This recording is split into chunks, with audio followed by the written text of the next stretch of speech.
নমস্কাৰ বন্ধুসকল, বহুত দিনৰ মূৰত মই প্ৰায় 15 দিনমান ভিডিঅ' আগবঢ়া নাই। 15 দিন বেছি হ'ল, মোৰ অকণমান ব্যক্তিগত অসুবিধাৰ বাবে লোকমূৰত মই ভিডিঅ' আগবঢ়াব পৰা নাই। আজি পুনৰ এটা আপোনালোকৰ নতুন ভিডিঅ' আগবঢ়াইছোঁ। গম পাইছে ভিডিঅ'টো কেনেকুৱা ধৰণৰ হ'ব। হাতত তাল, কিনাৰত খোল লাগিছে আপোনালোকে। অহা কালিলৈ ভিডিঅ'টো অৰ্থাৎ আজিয়ে আপলোড হৈছে আমাৰ গুৱাহাটী গীতানগৰত। আমি এইবাৰ 2 নম্বৰ বাৰ মানে দ্বিতীয়খন ভাওনা আমি প্ৰদৰ্শন কৰিবলৈ আগবাঢ়িছোঁ। আপোনালোকক জনাই ভাল লাগিছে, আমাৰ এই ভাওনাখনত যোৰহাটৰ বহুকেইজন বৰেণ্য ভাৱৰীয়াৰ লগতে এজন সুদক্ষ ভাওনা পৰিচালক আমাৰ মাজত উপস্থিত আছে।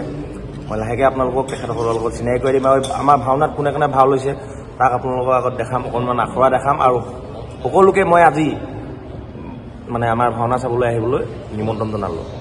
আৰু আপোনালোকে এতিয়া ভিডিঅ'টো চাই থাকক।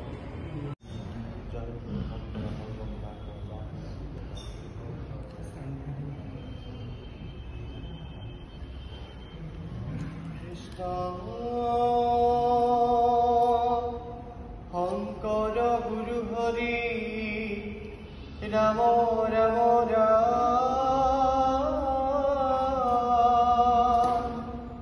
ৰাম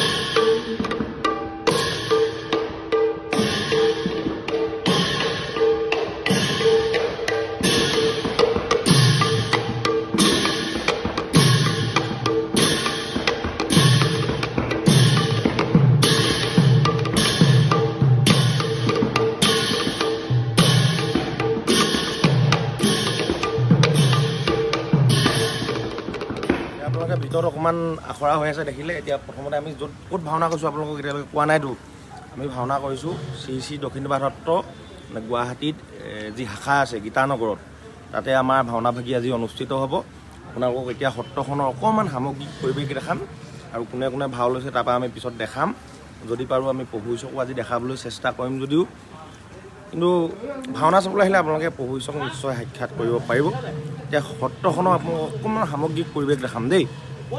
আমি এতিয়া সত্ৰ বৰ্তমান বেক চাইডে আছোঁ আৰু কেমেৰা কৰি আছে আজি আপোনালোকে চিনি পায় মোৰ ভাইটি কেবিয়ে কেমেৰা কৰি আছে। ই খুব ধুনীয়া এটা ভাও লৈছে। অকণমান কেবি এতিয়া দেখাই দিয়া সত্ৰখন ধুনীয়া দেখাই দিয়ে নেকি।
আপোনালোকক এইখিনিতে জনাওঁ, পুনৰ আমি এইভাগ ভাওনাও মোৰ বন্ধু পাৰ্থ, আপোনালোকে আগৰ এটা ব্লগত দেখিছিলে, মই আমি পৰিচালনা কৰাৰ দায়িত্ব লৈছিলোঁ আৰু এজন মুখ্য পৰিচালক হিচাপে আমাৰ নিমন্ত্ৰিত শ্ৰদ্ধাৰ ব্যক্তি আহিছে, তেখেতৰ লগতো আমি আপোনালোকক চিনাকি কৰাম। পাৰ্থ কিবা এটা কোৱা। কালিলৈ নহয় আজি হ'ব ভিডিঅ'টো, মানে আজি আপলোড, কাইলৈ দিনটোত আপলোড হ'ব, মানে আজি ডেটত আপলোড হ'ব। হয় হয়, তো 19 তাৰিখে সন্ধিয়া সকলো আহিব দক্ষিণপাট সত্ৰলৈ। মৎস্যবতাৰ চাৰিবেদ উদ্ধাৰ আমি পৰিচালনা কৰিবলৈ ওলাইছোঁ। বন্ধু লোকো আছে, আহিব সকলো, ইয়াতে লগ পাম, ভাল লাগিব। ঠিক আছে। আৰু পুনৰ আপোনালোকে যোৱাবাৰ এটা ভাওনা ব্লগত দেখিছিলে, চিনি পাইছে পংকজ দা। পংকজ বৰা বুলি ক'লে আকৌ বিশেষকৈ চিনাকি কৰি দিয়া প্ৰয়োজন নাই, যিহেতু মোৰ ছাবস্ক্ৰাইবাৰ যিমানখিনি বিহুৰ লগতে জড়িত বা আমাৰ অসমীয়া লোক সংস্কৃতিৰ লগত জড়িত আৰু পংকজ দা লোক সংস্কৃতি কি হয় এইবোৰ বিশেষকৈ মই আপোনালোকক বহাই ক'ব নালাগে, গম পায়। 2 নম্বৰ বাৰ পংকজ দা মৎস্য অৱতাৰ ভাওনা হয়নে? সেকেন্ডবাৰ দ্বিতীয়বাৰ মৎস্য অৱতাৰ আৰু দ্বিতীয়বাৰ একেই চৰিত্ৰ এই অভাজনক আকৌ বিষ্ণুৰ চৰিত্ৰটো ৰূপায়ণ কৰিব দিছে। আপোনালোকৰ আশীৰ্বাদ শিৰত লৈ পুনৰ আমি বিষ্ণুৰ চৰিত্ৰভাগী ৰূপায়ণ কৰিবলৈ আগবাঢ়িছোঁ। আপোনালোকৰ সহায় সহযোগিতা, আপোনালোকৰ আশীৰ্বাদ, আপোনালোকৰ মৰম চেনেহ আচলতে আমাক সদায় অনুপ্ৰাণিত কৰে। গতিকে অহাকালিলৈ আজি 19 ডিচেম্বৰ সন্ধিয়া 7 বজাত গুৱাহাটীৰ দক্ষিণপাট সত্ৰ গীতানগৰ বিহু ফিল্ডৰ কাষতেই আপোনালোকে ভাওনাভাগী উপভোগ কৰিবলৈ আহিব। ইতিমধ্যে যোৰহাটৰ পৰা কেইবাগৰাকী সুদক্ষ অভিনেতা আহি উপস্থিত হৈছেহি। আমি আশা কৰিছোঁ যে ভাওনাভাগী ঈশ্বৰৰ কৃপাত খুব সুকলমে সুন্দৰকৈ পাৰ হৈ যাব। আপোনালোক আহিব, আমাক আশীৰ্বাদ কৰিব, আমাক মৰম দিব।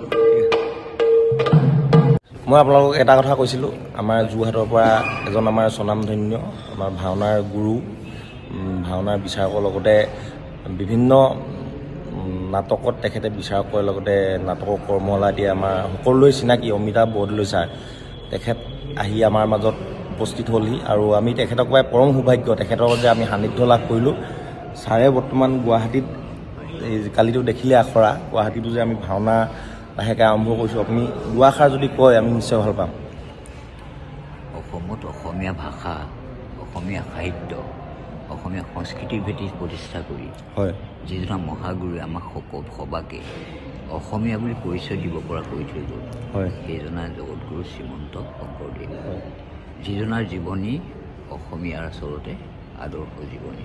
আৰু যিজনাৰ জীৱনী অধ্যয়ন কৰিলে কেৱল যে অসমীয়াসকলে সঠিক পথৰ সন্ধান বিচাৰি পাব এনে নহয়, ইয়াক যদি আমি শুদ্ধ ৰূপত সঠিকভাৱে প্ৰচাৰ আৰু প্ৰকাশ কৰোঁ, বিশ্বৰ হাজাৰ হাজাৰজন লোকে যে ইয়াৰ পৰা দুখৰ মাজত সুখৰ হাঁহি মুখ দেখিবলৈ পাব, ইয়াক কিন্তু সুনিশ্চিত। আৰু সেই ক্ষেত্ৰত আমি সৰ্বজন আচলতে বিশেষ পদক্ষেপ গ্ৰহণ কৰিব লাগিব। এনে পৰিপ্ৰেক্ষিতত আমাৰ আশা গুৱাহাটীবাসী, আমাৰ অসমীয়া সমাজে গুৰু সংস্কৃতিক জগত সভালৈ আগুৱাই নিয়াৰ ক্ষেত্ৰত যি পদক্ষেপ গ্ৰহণ কৰিছে সেয়া সঁচাকৈ।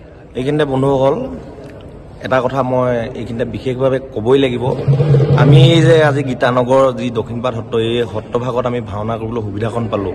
সুবিধা কৰি দিয়াৰ আঁৰতে মোৰ সন্মানীয় আমি ছাৰ বুলি কওঁ অশোক শইকীয়া ছাৰ, অশোক শইকীয়া ছাৰৰ বাবে আমি আজি এই ভাওনাভাগ ইয়াত কৰিবলৈ পাৰিলোঁ। ছাৰে আমাক নিমন্ত্ৰণ জনালে আৰু ছাৰক এই সভাতে আমাৰ সমূহ ভাওনা দলটিৰ তৰফৰ পৰা আন্তৰিক অভিনন্দন তথা কৃতজ্ঞতা জ্ঞাপন কৰিছোঁ। লগতে ছাৰক এজন খুব সাংস্কৃতিকবান ব্যক্তি, ইতিমধ্যে তেখেতে অৱসৰ ল'লে যদিও বিভিন্ন এনেধৰণৰ কামত জড়িত। কিবা এটা কওক ছাৰ, মোৰ ইউটিউব চেনেলত মানে ভিডিঅ'টো আপলোড দিছোঁ।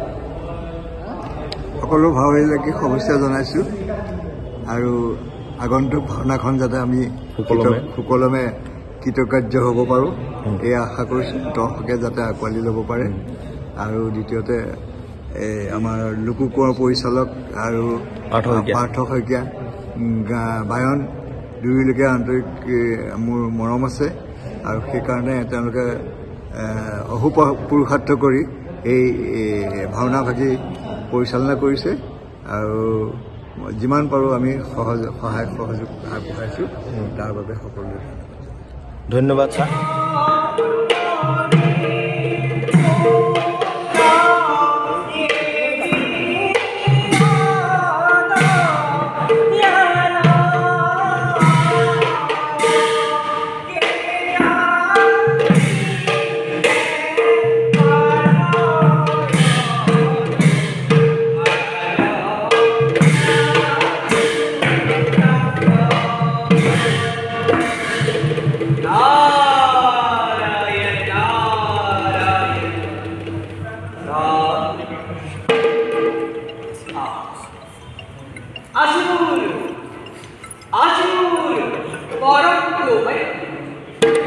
স্বয়ং ত্ৰিজগতেৰ পতি ভগবন্ত হে প্ৰভু পাওন এমনি নাৰদ হৰ্ষৰা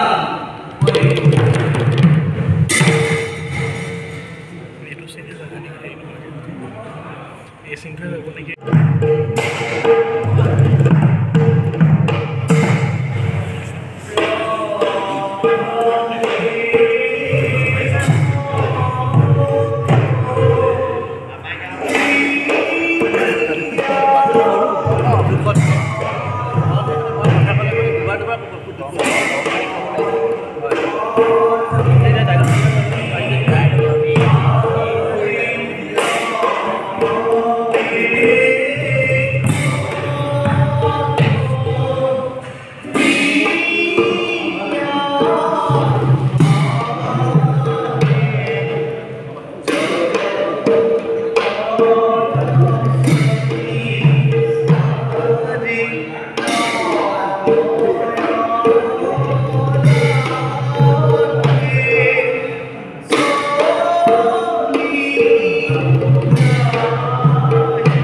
সত্য পৰিচয় মই জগত মাতা আৰু তোমাৰ স্বজনকাৰী লক্ষ্মী দেৱী মই